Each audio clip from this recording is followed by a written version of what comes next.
છે ને હવાર દીવું કે ને એટલે હોતા હોય તમે બરાબર એટલે માં શું કે મારા દીકરા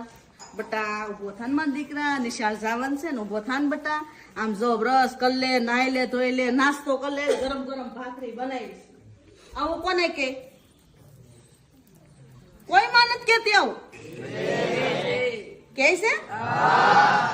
પછી તો તમે શું કરો તોય ન ઉભા થાવ પછી શું કરે ઉભી નો થા એ ભુંજરા જેવા ઉભી નો થા તાડો હા નિશાળ જવાનું છે ને સાહેબ છે ને હગો નહીં થાય હટ ઉભો થા ગુડા નિશાળે તો ભણીને તો આગળ વધી નકર મારી જેમ દાડીઓ કરવી તો હે ઉભી નો થાની કોદડું ખેંચી લઈને ઠોકાયા પછી ઉભા થાવ ને પછી ઉભા થઈને ફટાફટ જેવા તેવા તૈયાર થાય તો હે કરતા હોય